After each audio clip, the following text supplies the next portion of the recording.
ನಮಸ್ತೆ ವೀಕ್ಷಕರೇ, ನಾವಿಂದು ತುಮಕೂರು ಜಿಲ್ಲೆಯ ತಿಪಟೂರು ತಾಲೂಕಿನಲ್ಲಿರುವ ಒಂದು ಐತಿಹಾಸಿಕ ಸ್ಥಳ ಅರಳಗುಪ್ಪೆಯ ಬಗ್ಗೆ ತಿಳಿದುಕೊಳ್ಳೋಣ.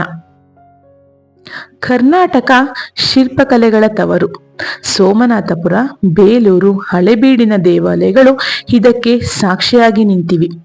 ಬೇಲೂರು, ಹಳೇಬೀಡಿನ ದೇವಾಲಯಗಳ ಸೂಕ್ಷ್ಮ ಕಲಾ ಶ್ರೀಮಂತಿಕೆಯನ್ನೇ ತಮ್ಮಲ್ಲಿ ಅಡಗಿಸಿಕೊಂಡ ನೂರಾರು ದೇವಾಲಯಗಳು ಕರ್ನಾಟಕದಲ್ಲಿವೆ. ಆದರೆ ಅವುಗಳಲ್ಲಿ ಬಹಳಷ್ಟು ದೇವಾಲಯಗಳು ಹೆಚ್ಚಿನ ಪ್ರವಾಸಿಗರ ಗಮನಕ್ಕೆ ಬಾರದೆ ಎಲೆಮರೆಯ ಕಾಯಿ ಒಣಸುಮದಂತಿವೆ.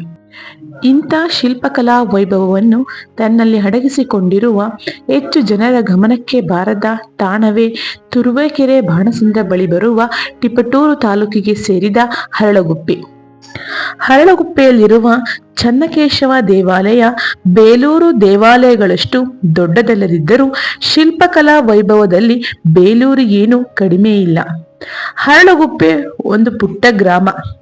ಇಲ್ಲಿ 13ನೇ ಶತಮಾನದಲ್ಲಿ ಹೊಯ್ಸಳ ಶೈಲಿಯಲ್ಲಿ ನಿರ್ಮಿಸಿದ ಸುಂದರ ದೇವಾಲಯವಿದೆ. ಹೊನ್ನಜನ್ನನೆಂಬ ಶಿಲ್ಪಿ ಈ ದೇವಾಲಯ ನಿರ್ಮಾಣದ ರೂವಾರಿ ಎನ್ನುತ್ತದೆ ಇತಿಹಾಸ. ಈ ದೇವಾಲಯದ ಒಂದೊಂದು ಭಿತ್ತಿಯು ಸೂಕ್ಷ್ಮ ಕುಸೂರಿ ಕೆತ್ತನೆಗಳಿಂದ ಕಣ್ಮನ ಸೆಳೆಯುತ್ತವೆ. ವಿಷ್ಣುವಿನ ದಶಾವತಾರದ ಕೆತ್ತನೆಗಳು ಇಲ್ಲಿವೆ.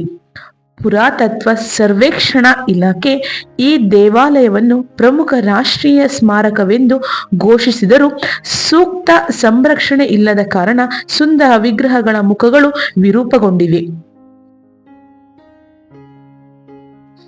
ಹಿಂಬದಿಯಲ್ಲಿರುವ ಗೋಪುರಗಳನ್ನು ಸೂಕ್ಷ್ಮವಾಗಿ ಗಮನಿಸಿದರೆ ಸೋಮನಾಥಪುರದಲ್ಲಿಯೇ ನಾವು ಇದ್ದೀವಿ ಎಂಬ ಭ್ರಮೆ ಮೂಡುತ್ತದೆ. ಏಕಕೂಟದ ಈ ದೇವಾಲಯಕ್ಕೆ ಪೂರ್ವದಿಂದ ಪ್ರವೇಶ ದ್ವಾರವಿದೆ. ನಕ್ಷತ್ರಾಕಾರದ ಜಗಳಿಯ ಮೇಲೆ ನಿಂತಿರುವ ದೇವಾಲಯದಲ್ಲಿ ಎಲ್ಲಾ ದೇವಾಲಯಗಳಂತೆ ಇಲ್ಲಿಯೂ ಗರ್ಭಗುಡಿ, ಸುಖನಾಸಿ, ನವರಂಗಗಳಿವೆ. ದೇವಾಲಯದ ಒಳಭಾಗದಲ್ಲಿ 6 ಸೂಕ್ಷ್ಮ ಕೆತ್ತನೆಯಿಂದ ಕೂಡಿದ ಕಂಬಗಳಿದ್ದು ತೂಗಾಡುವ ಹೂ ಮೊಗ್ಗನ್ನು ಶಿಲ್ಪಿ ಅತ್ಯಂತ ಕಲಾತ್ಮಕವಾಗಿ ಕೆತ್ತಿದ್ದಾನೆ. ಗರ್ಭಗುಡಿಯಲ್ಲಿ ಅತ್ಯಂತ ಮನಮೋಹಕವಾದ ಕೇಶವ ವಿಗ್ರಹದ ಕಥಾನಕಗಳನ್ನು ಶಿಲ್ಪಿ ಪೂರ್ವದ ಭಿತ್ತಿಯಲ್ಲಿ ಚಿತ್ರಿಸಿದ್ದಾನೆ. ಇಲ್ಲಿರುವ ಪಟ್ಟಿಕೆಗಳಲ್ಲಿ ಕಾಲ್ಪನಿಕ ಮೃಗ, ಮಕರ, ಹಂಸ, ಆನೆ, ಕುದುರೆಗಳ ಶಿಲ್ಪಗಳಿವೆ.